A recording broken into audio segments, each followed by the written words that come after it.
Rumah tanggaku hancur karena ibu mertua dan suami yang tak punya perasaan.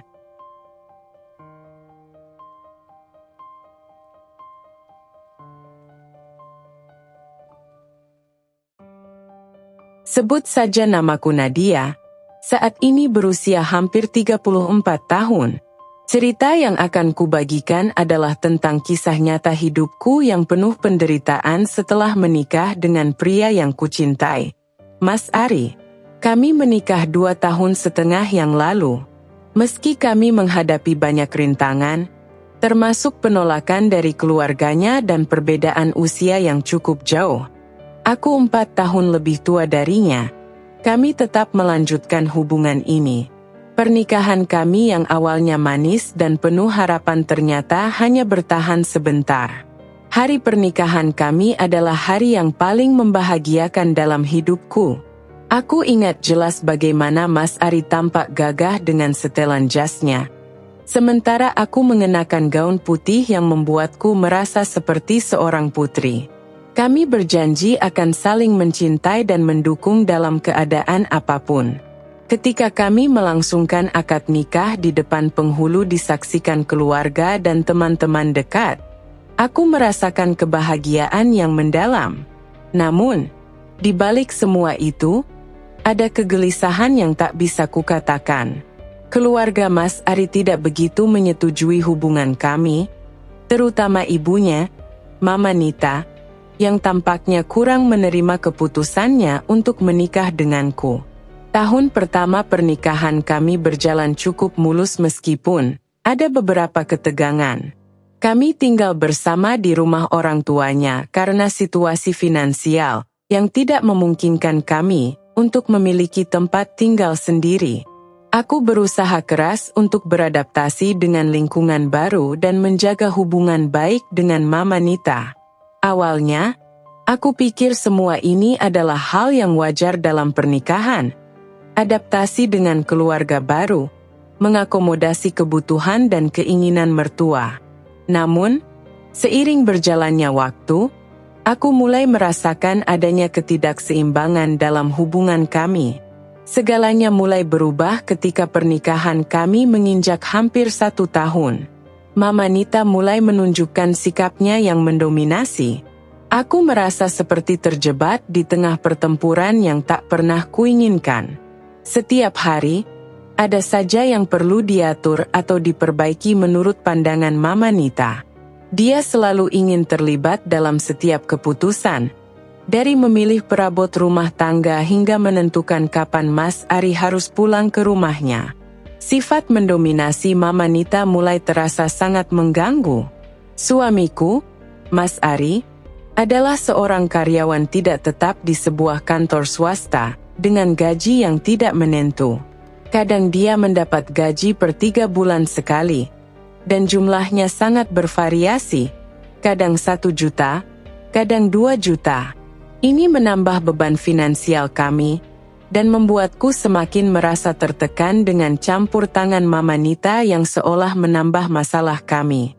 Di awal pernikahan, aku berusaha memaklumi dan menerima segala situasi. Aku seringkali membantu Mama Nita di dapur, berusaha untuk tidak terlalu mempermasalahkan perintah-perintahnya yang kadang terasa berlebihan. Namun, seiring waktu, semakin sulit bagiku untuk terus bersikap sabar campur tangan yang berlebihan. Mama Nita semakin sering campur tangan dalam segala hal, dari urusan rumah tangga hingga keputusan-keputusan kecil yang seharusnya menjadi hakku sebagai istri. Dia bahkan pernah mengatur jadwal belanja bulanan kami, seolah-olah aku tidak mampu melakukannya sendiri. Mas Ari tidak pernah membantah ibunya, dan itu membuatku merasa semakin terisolasi. Seiring waktu, aku merasa seperti tidak memiliki ruang untuk bernapas di rumah ini. Setiap gerak-gerikku selalu diawasi dan dikomentari oleh Mama Nita. Kehidupan pernikahan yang awalnya terasa manis kini berubah menjadi tekanan yang semakin berat. Aku merasa seperti berada di tengah pertempuran yang tak pernah kuminta, dan semakin hari semakin sulit untuk mempertahankan kesabaranku. Terima kasih atas klarifikasinya. Mari kita kembangkan ceritanya lebih lanjut dengan latar belakang tersebut. Setelah 2 tahun lebih menjalani kehidupan di rumah mertua, hubungan kami semakin diuji oleh situasi yang tidak mengenakan. Mama Nita, yang semakin lama semakin tidak sabar, mulai menyalahkanku atas ketidakmampuan kami untuk memiliki anak. Dalam pandangannya, seorang menantu yang ideal adalah yang bisa memberikan cucu, dan ketidakmampuanku untuk hamil menjadi alasan utama ketidakpuasannya. Mama sudah bicara dengan teman mama yang dokter. Nat, mereka bilang, kalau kamu masih belum punya anak juga, itu tandanya ada yang salah. Mungkin kamu mandul, kata Mama Nita suatu malam, tatapannya dingin. Perkataan itu terasa seperti pisau yang menyayat hati. Aku merasa terpojok, seakan-akan seluruh kesalahan ada padaku. Padahal, aku dan Mas Ari sudah berusaha sekuat tenaga, menjalani berbagai pengobatan, dan berdoa agar segera diberi momongan. Puncak dari segalanya terjadi ketika Mama Nita mendesak Mas Ari untuk menceraikan aku dan menikah lagi dengan perempuan lain yang dianggap lebih subur, dan bisa memberikan keturunan. Mas Ari, meskipun sudah mulai merasa tertekan dengan situasi ini, tetap menolak keinginan ibunya. Aku menikah dengan Nadia karena aku mencintainya. Kami akan terus berusaha, tapi aku tidak akan meninggalkannya hanya karena kami belum punya anak. Penolakan itu membuat Mama Nita semakin marah. Setiap hari, suasana di rumah semakin tidak menyenangkan. Hingga akhirnya, kami memutuskan bahwa yang terbaik bagi kami adalah pergi dan memulai hidup baru di tempat lain, jauh dari tekanan keluarga. Akhirnya kami memutuskan untuk pindah ke rumah sewa kecil di pinggir kota. Suasana hati kami bercampur antara kelegaan dan kekhawatiran.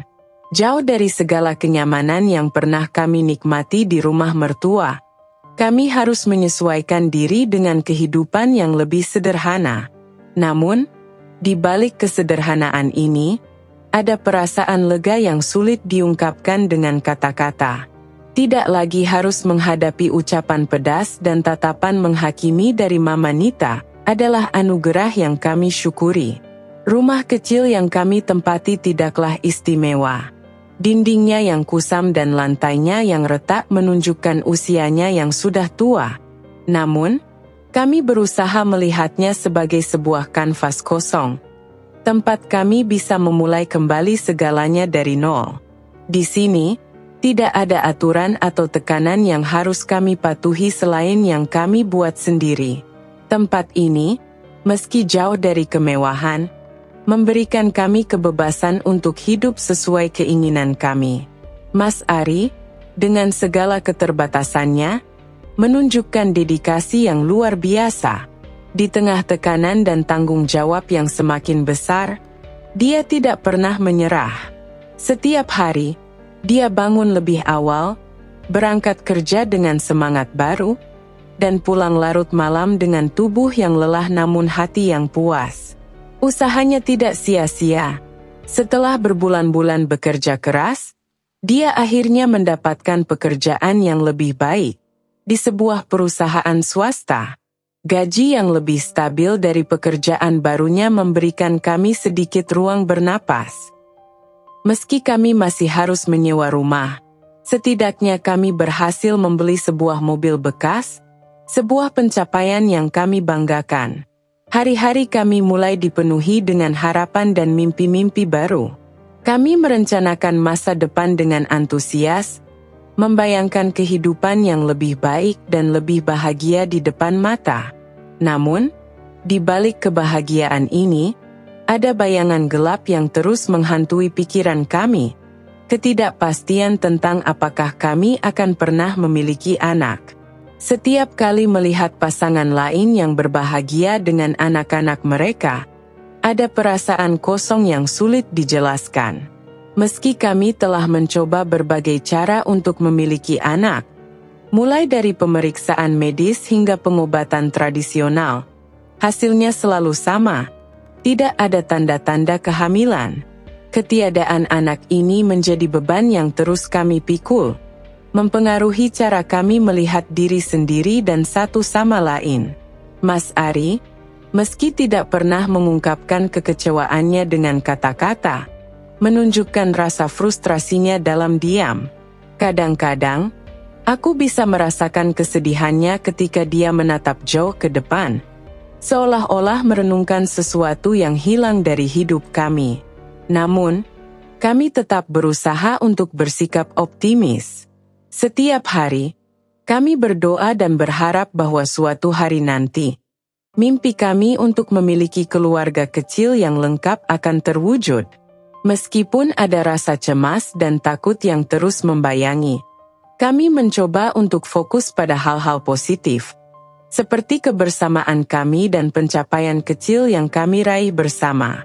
Tetapi, di balik senyum-senyum yang kami paksakan setiap hari, ada perasaan hampa yang terus tumbuh, seperti bayangan yang semakin besar dan sulit diabaikan. Kehidupan di rumah kecil ini adalah perpaduan antara harapan dan ketakutan, antara kebahagiaan dan kekecewaan.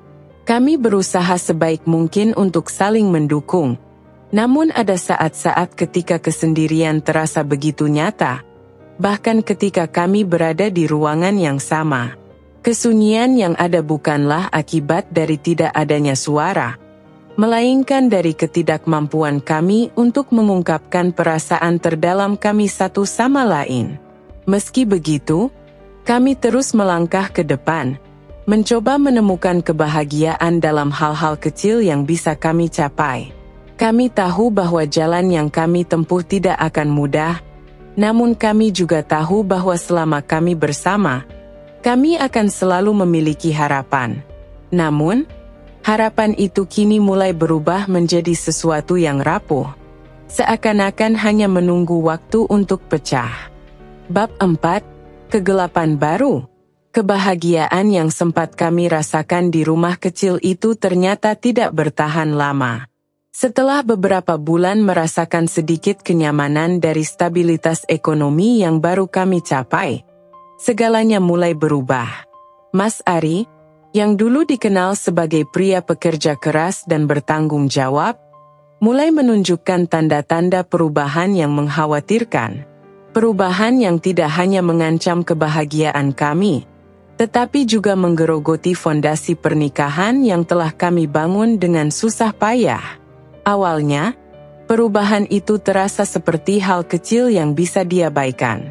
Mas Ari mulai pulang larut malam, dengan alasan pekerjaan yang semakin menumpuk. Namun, seiring berjalannya waktu, keterlambatannya semakin sering dan alasan-alasannya semakin tidak masuk akal. Aku mencoba menenangkan diri, berpikir bahwa ini hanya fase sementara dalam karirnya yang baru. Aku memilih untuk tidak terlalu memikirkan hal-hal yang mungkin sebenarnya sudah jelas di depan mataku. Namun, tanda-tanda yang lebih jelas mulai muncul. Tabungan kami, yang seharusnya cukup untuk kebutuhan beberapa bulan ke depan, tiba-tiba menyusut drastis. Setiap kali aku mencoba menanyakan hal ini, Mas Ari selalu memiliki alasan, mulai dari kebutuhan mendesak hingga investasi yang tidak berjalan sesuai rencana. Aku ingin mempercayainya, namun kekhawatiran itu semakin besar saat aku mulai menyadari bahwa perhiasan milikku, yang selama ini kujaga dengan hati-hati, satu persatu mulai menghilang. Ketika aku mencoba mencari jawaban, yang kutemukan justru menghancurkan hatiku lebih dalam dari yang pernah kubayangkan. Mas Ari terlibat dalam judi online. Setiap malam, setelah aku tertidur, dia menghabiskan waktu berjam-jam di depan komputer, mempertaruhkan uang yang telah susah payah kami kumpulkan. Bukan hanya itu, dia juga mulai terlibat dalam penggunaan narkoba. Pengaruh dari zat-zat terlarang itu mulai mempengaruhi kepribadiannya, membuatnya semakin jauh dari sosok suami yang dulu ku kenal dan ku cintai. Namun, Pukulan terberat datang ketika aku mengetahui bahwa Mas Ari tidak hanya mengkhianati kepercayaan dan cinta kami, tetapi juga telah terlibat dalam perselingkuhan dengan wanita lain. Wanita yang tidak hanya merusak pernikahan kami, tetapi juga menghancurkan sisa-sisa kepercayaan yang masih kupunya terhadap suamiku. Penemuan ini menghantamku seperti badai yang tidak terduga, membuatku merasa seperti seluruh duniamu runtuh dalam sekejap. Aku merasa tubuhku menggigil, seluruh emosiku kacau balau, dan hatiku hancur berkeping-keping. Bagaimana mungkin orang yang pernah bersumpah untuk mencintaiku dan melindungiku, kini menjadi orang yang paling banyak melukaimu? Tangisan sejadi-jadinya menjadi satu-satunya pelarian yang bisa kulakukan. Aku merasa seperti luka yang terus disiram air garam. Sakit, perih, dan tak ada akhirnya. Segala upaya yang kulakukan untuk menyelamatkan pernikahan ini terasa sia-sia. Mobil yang kami banggakan dulu kini telah terjual, hanya untuk menutupi utang-utang yang semakin menumpuk. Rumah kecil yang tadinya menjadi tempat berlindung dari semua tekanan luar, kini terasa seperti penjara yang menghimpitku dari segala arah. Aku hidup dalam bayang-bayang ketakutan akan masa depan, dan ketidakpastian yang kini menggantung di atas kepala kami seperti pedang yang siap jatuh kapan saja. Perubahan Mas Ari tidak hanya menghancurkan kebahagiaan kami, tetapi juga merenggut harapan yang selama ini menjadi penghiburku di tengah kegelapan. Keinginan untuk memiliki anak, yang selama ini menjadi mimpi kami, kini tampak seperti ilusi yang tidak pernah akan terwujud. Aku mulai mempertanyakan segalanya, dari keputusan untuk menikah dengannya, hingga apakah aku pernah benar-benar mengenalnya. Di tengah segala kehancuran ini, aku merasa seperti kehilangan diriku sendiri. Cinta yang dulu terasa kuat dan tak tergoyahkan kini berubah menjadi rasa sakit yang terus menggerogoti hatiku setiap hari. Setiap senyum yang pernah kuperlihatkan kini terasa seperti beban. Dan setiap kenangan manis yang dulu kubanggakan kini menjadi bayang-bayang yang terus menghantuiku. Malam-malam terasa semakin panjang dan sunyi. Di tengah kesunyian itu, aku sering bertanya-tanya bagaimana bisa semua ini terjadi. Apa yang telah kulakukan hingga pantas menerima semua ini? Namun, tidak ada jawaban yang datang. Hanya rasa sakit yang terus-menerus mengingatkanku bahwa kebahagiaan yang pernah kurasakan kini telah hilang, digantikan oleh kegelapan yang seolah tidak akan pernah berakhir. Kehidupan yang pernah kami impikan bersama, kini terasa seperti mimpi buruk yang tak kunjung usai. Satu persatu, semua yang pernah kami miliki mulai hilang, baik materi maupun emosi. Harapan yang tersisa kini hanya menjadi bayangan samar yang semakin pudar seiring berjalannya waktu. Dan di tengah kegelapan baru ini, aku berdiri sendiri, mencoba mencari jalan keluar dari labirin penderitaan yang sepertinya tidak memiliki akhir. Bab 5, Terbongkarnya Rahasia. Saat aku mencoba untuk memaafkan dan bertahan dalam keadaan terpuruk ini, rasa sakitku semakin dalam. Suamiku terus-menerus menyembunyikan kebiasaan buruknya, dan semua temannya serta adik kandungnya menutup mata terhadap perselingkuhan ini. Aku berusaha bersabar, mencintai suamiku meskipun bayangan perselingkuhan itu selalu menghantui pikiranku. Bab 6. Bayi dalam kandungan. Kehidupan yang kujalani telah berubah menjadi serangkaian ujian yang seakan tiada habisnya. Setelah bertahun-tahun menginginkan kehadiran seorang anak dalam rumah tangga kami, takdir justru mempermainkan keinginan tersebut dengan cara yang paling menyakitkan. Di tengah segala kesulitan yang kami hadapi, dari keterpurukan finansial hingga pengkhianatan yang membekas dalam hatiku, sebuah kenyataan pahit datang menghampiriku. Wanita yang diselingkuhi suamiku, Karin, mengandung seorang bayi. Berita ini menghantamku seperti palu besar yang menghancurkan sisa-sisa kekuatan yang masih kumiliki. Rasanya seperti takdir sedang mempermainkan seluruh hidupku, memaksaku untuk menghadapi penderitaan yang lebih dalam lagi. Meski demikian, kenyataan ini tidak bisa kuhindari, dan aku harus menerima bahwa ada seorang bayi yang tumbuh di dalam rahim Karin. Meskipun aku tahu bahwa bayi itu bukanlah darah daging dari suamiku. Dengan perasaan campur aduk antara benci, marah, dan kasih sayang yang tak terduga, aku memutuskan untuk mengambil langkah yang mungkin tidak akan dipilih oleh banyak orang dalam posisiku. Aku memutuskan untuk merawat bayi tersebut. Keputusan ini bukanlah hal yang mudah. Setiap kali aku memikirkannya, hatiku terasa seperti diperas, dan air mataku seringkali mengalir tanpa bisa kuhentikan. Tetapi, di balik segala penderitaan ini, aku merasakan sebuah dorongan kuat yang memberitahuku bahwa bayi ini tidak bersalah, dan dia berhak untuk mendapatkan kasih sayang dan perhatian, meskipun situasinya penuh dengan komplikasi. Keputusan ini juga datang dengan tanggung jawab besar.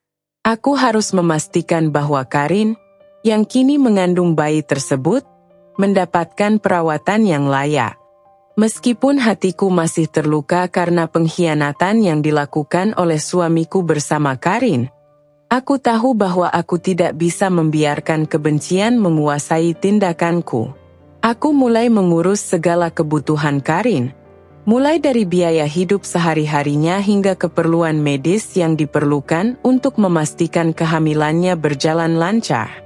Setiap kunjungan ke dokter kandungan, setiap belanja kebutuhan kehamilan, menjadi pengalaman yang mengguncang batinku. Aku harus menyaksikan langsung perkembangan bayi yang seharusnya mungkin menjadi milikku dan suamiku, tetapi justru hadir dari hubungan terlarang yang melukai perasaanku. Namun, meskipun setiap langkah terasa seperti menambah luka di hatiku, aku tetap bertahan. Aku merawat Karin dengan perhatian penuh, berusaha memastikan bahwa bayi yang dikandungnya mendapatkan segala yang dia butuhkan untuk tumbuh sehat. Hari-hari semakin panjang, dan bulan-bulan pun berganti. Rasa sakit yang kurasakan tidak pernah benar-benar hilang, tetapi aku mulai belajar untuk mengendalikannya. Aku mengalihkan fokusku pada bayi yang akan lahir, berusaha melihatnya sebagai sebuah anugerah meski datang dalam keadaan yang sangat tidak ideal. Aku juga menyadari bahwa ini adalah ujian besar dalam hidupku. Ujian yang akan menentukan siapa diriku sebagai seorang manusia dan bagaimana aku memilih untuk merespons ketidakadilan yang menimpaku. Saat Karin akhirnya melahirkan, perasaanku bercampur aduk. Di satu sisi, ada kelegaan bahwa bayi itu lahir dengan selamat. Namun di sisi lain, hatiku terasa kosong, seolah-olah setiap harapan yang pernah kumiliki telah diambil dariku. Aku tetap berada di sisinya selama proses persalinan, memastikan bahwa segala sesuatu berjalan dengan baik. Ketika tangisan pertama bayi itu terdengar di ruang bersalin, hatiku terhimpit antara rasa sakit dan harapan. Bayi itu lahir sehat, seorang bayi laki-laki yang mungil dan tak berdosa. Meskipun ada perasaran getir yang selalu mengiringi setiap tatapan ke arahnya, aku berusaha keras untuk melihatnya dengan mata yang penuh kasih. Dia adalah anak yang tidak bersalah, terlahir ke dunia tanpa pilihan atas keadaan yang menimpanya. Oleh karena itu, aku memastikan semua kebutuhan bayi itu terpenuhi, dari pakaian, makanan, hingga perawatan medis. Setiap malam, saat aku menggendong bayi itu dalam pelukanku, rasa sakit di hatiku sedikit mereda. Ada sesuatu yang menenangkan dalam memegang bayi yang tak berdosa, merasakan detak jantungnya yang lembut, dan melihat matanya yang polos. Meskipun perasaan terluka itu tidak pernah sepenuhnya pergi, kehadiran bayi ini memberiku tujuan baru dalam hidup. Aku menemukan kekuatan dalam diriku untuk merawatnya. Meskipun semua yang terjadi masih menyisakan luka mendalam yang sulit disembuhkan. Namun, meskipun aku telah berusaha semampuku untuk menerima situasi ini, bayangan masa lalu dan ketidakpastian masa depan selalu menghantui pikiranku. Aku tahu bahwa merawat bayi ini bukanlah akhir dari perjuanganku. Ini hanyalah awal dari perjalanan panjang yang penuh dengan tantangan dan pertanyaan tanpa jawaban. Di tengah semua kebingungan dan rasa sakit ini, aku hanya bisa berharap bahwa pada akhirnya, aku akan menemukan kedamaian dan keikhlasan dalam hatiku. Bab 7. Luka yang tak pernah sembuh. Hari-hari yang kulalui setelah kehadiran bayi ini adalah campuran dari kasih sayang yang tulus dan luka yang semakin mendalam. Aku berusaha mencintai bayi ini seperti anak kandungku sendiri, memberinya perhatian dan perawatan yang sebaik mungkin. Namun, setiap kali aku menatap wajahnya yang polos, luka di hatiku kembali menganga, mengingatkanku pada pengkhianatan suamiku yang telah merobek kehidupan pernikahan kami yang dulu aku harapkan akan bahagia. Aku mencoba sekuat tenaga untuk mengubur perasaan pedih itu. Tetapi semakin aku berusaha melupakan, semakin jelas bayangan masa lalu menghantuiku. Setiap tangisan bayi itu di tengah malam, setiap kali aku menyusuhnya, aku dihadapkan pada kenyataan pahit bahwa kehadirannya adalah hasil dari hubungan terlarang yang menghancurkan hatiku. Meskipun aku mencintai bayi ini dengan sepenuh hati, tidak dapat dipungkiri bahwa keberadaannya terus mengingatkanku pada pengkhianatan suamiku. Tidak hanya aku yang merasakan beban ini. Suamiku, yang dulu pernah menjadi sumber kebahagiaanku, kini tenggelam dalam depresi yang semakin dalam. Dia tidak mampu menghadapi kenyataan yang telah dia ciptakan, dan setiap hari dia terlihat semakin tersesat dalam pikirannya sendiri. Wajahnya yang dulu penuh semangat kini tampak kusam dan penuh dengan kesedihan. Setiap kali aku mencoba mendekatinya, dia hanya menjauh, seolah-olah melihatku adalah pengingat akan dosa-dosanya sendiri. Hubungan kami, yang dulu penuh dengan cinta dan harapan, kini hanya tersisa bayangan kelam yang dipenuhi dengan kebencian dan penyesalan. Setiap hari kami semakin menjauh satu sama lain. Suamiku seringkali melepaskan emosinya dengan cara yang kasar, mencaci makiku dan menyalahkan semua kesulitan yang kami hadapi padaku. Dia sering menyebutku sebagai pembawa sial, seolah-olah segala penderitaan yang menimpa kami adalah karena keberadaanku. Kata-katanya seperti pisau tajam yang terus menusuk hati, membuat luka yang tidak pernah sembuh semakin dalam. Aku hanya bisa bertahan dan mencoba menjaga kewarasanku di tengah badai emosional yang menerjang. Bayi ini adalah satu-satunya alasan yang membuatku tetap bertahan. Setiap hari aku berjuang untuk tetap kuat demi bayi ini, meskipun hatiku terus dilanda rasa sakit yang tak kunjung hilang. Setiap kali suamiku melampiaskan kemarahannya padaku, aku hanya bisa diam dan menerima, mencoba menahan air mata yang terus menggenang di mataku.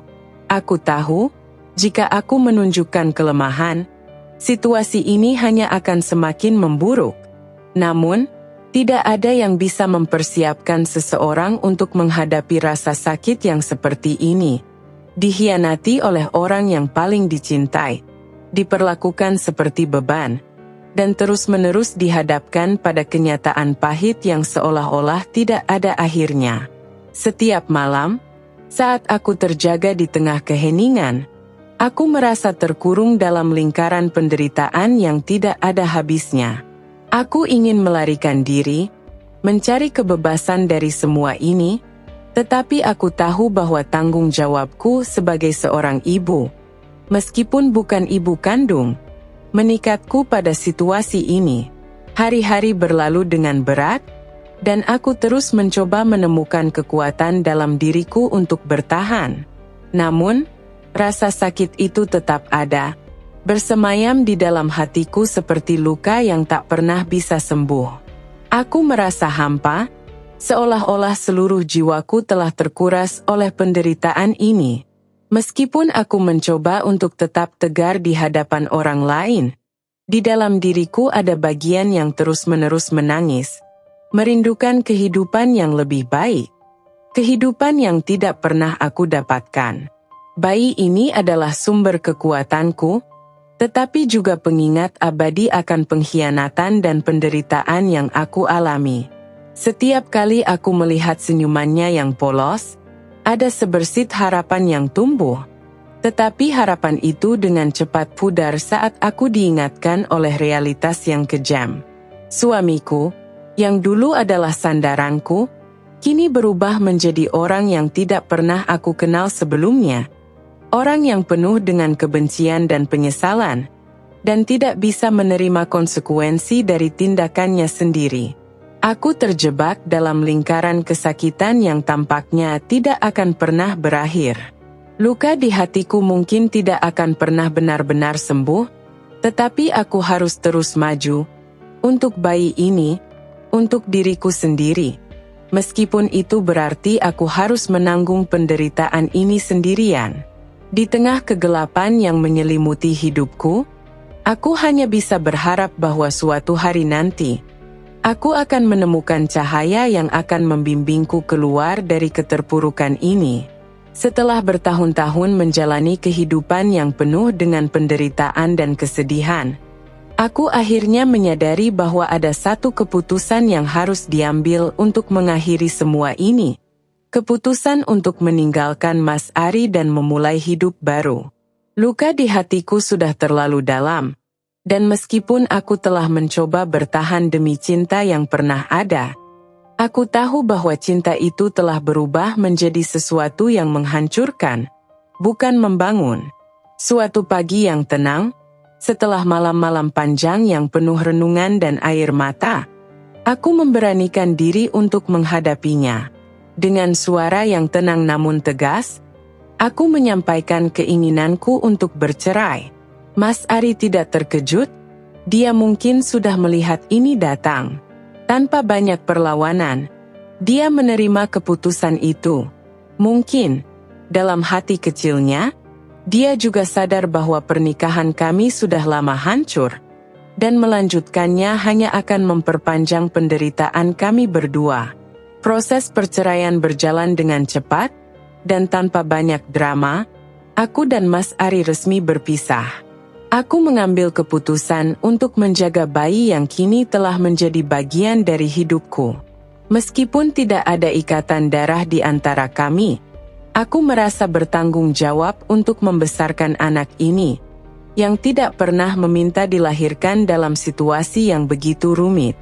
Bagiku, dia adalah amanah, hadiah yang diberikan Tuhan untuk memberiku tujuan baru dalam hidup. Aku dan anakku pindah ke kota yang berbeda, jauh dari bayang-bayang masa lalu yang kelam. Di tempat baru ini, aku mulai membangun kehidupan yang sederhana namun damai. Aku bekerja keras untuk memenuhi kebutuhan kami, dan meskipun hidup tidak selalu mudah, aku merasa lebih tenang karena tahu bahwa aku telah membuat keputusan yang tepat. Anak ini, meskipun tidak pernah aku rencanakan, telah menjadi cahaya dalam hidupku, memberikan arti baru bagi setiap hariku. Aku merawatnya dengan penuh kasih sayang, memastikan bahwa dia mendapatkan semua yang dia butuhkan, baik secara fisik maupun emosional. Melihatnya tumbuh dengan bahagia dan sehat adalah kebahagiaan tersendiri bagiku. Setiap kali dia tersenyum atau memanggilku, Ibu, aku merasa bahwa semua penderitaan yang aku lalui telah terbayar. Aku tidak lagi melihatnya sebagai pengingat pengkhianatan, tetapi sebagai hadiah yang memberiku kekuatan untuk melanjutkan hidup. Hari-hari yang kujalani sekarang penuh dengan harapan baru. Aku telah melepaskan masa lalu yang menyakitkan, dan meskipun luka di hatiku tidak sepenuhnya sembuh, aku telah belajar untuk menerimanya sebagai bagian dari perjalanan hidupku. Aku tahu bahwa hidup tidak selalu adil. Tetapi aku juga tahu bahwa aku memiliki kekuatan untuk menciptakan kebahagiaan dalam kehidupanku sendiri. Dengan anak ini di sisiku, aku merasa lengkap. Kami adalah keluarga kecil yang mungkin tidak sempurna di mata orang lain. Tetapi bagiku, inilah keluarga yang aku butuhkan.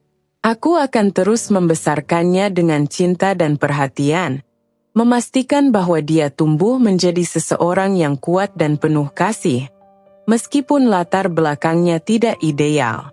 Akhirnya, aku menemukan kedamaian. Mungkin hidupku tidak berjalan seperti yang dulu aku bayangkan, tetapi aku bersyukur karena dari semua kesulitan yang aku hadapi, aku belajar untuk mencintai diri sendiri dan orang lain dengan cara yang lebih mendalam. Aku tidak tahu apa yang akan datang di masa depan, tetapi aku siap menghadapinya dengan hati yang lebih kuat dan jiwa yang lebih tenang. Aku dan anak ini akan berjalan bersama, menatap masa depan yang penuh dengan harapan dan kemungkinan baru.